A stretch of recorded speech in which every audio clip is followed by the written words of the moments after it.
Қазақстан Республикасының 2011 жылға діни қызмет және діни бірлестіктер туралы заңына сәйкес миссионерлік қызмет түсінігі. Миссионерлік бұл діни ұйымдардың Қазақстан Республикасы азаматтарының, шетелдіктердің, азаматтығы жоқ адамдардың дінге жүгіну мақсатында дінді оқытуға бағытталған қызмет түрлерінің бірі. Яғни миссионердің мақсаты өз дінін ұстанатын қатарластарының санын көбейту үшін белгілі бір дінді тарату. Егер сіздің тиісті рұқсатыңыз болмаса, діни көзқарастарыңызды белсенді түрде үгіттеу, өзіңіздің дініңіз туралы айтып мазалау және айналадағылармен діни тақырыптарда озбір пікірталас жүргізу, сондай-ақ діни мазмұндағы ақпараттық парақшалар мен кітаптарды тарату заңсыз миссионерлік қызмет ретінде сипатталуы мүмкін. Егер діни бірлестіктер тіл үйрену немесе қандай да бір дағдыларды үйрету бойынша семинарлар, курстар өткізсе, білім беру процесі дінді оқытудың таралуымен тікелей байланысты болса, мұндай қызмет миссионерлік қызмет болып табылады.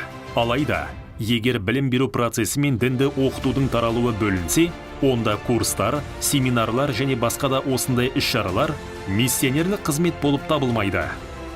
Заңға сәйкес, Қазақстан Республикасы азаматтарының, шетелдіктер мен азаматтығы жоқ адамдардың діни объектілерде миссионерлік қызметті тіркеуден өткеннен кейін ғана жүзеге асыруға құқығы бар. Миссионерлік қызметті жүзеге асыратын тұлғаларды тіркеуді облыстардың, республикалық маңызы бар қалалардың және Астананың жергілікті атқарушы органдары жүргізеді. Қазақстан Республикасының аумағындағы миссионерлер жыл сайын қайта тіркеуден өтуге міндетті. Миссионерлердің діни мазмұндағы материалдарды және діни мақсаттағы заттарды пайдалануына дінтанулық сараптамадан оң қорытынды алынғаннан кейін ғана жол беріледі.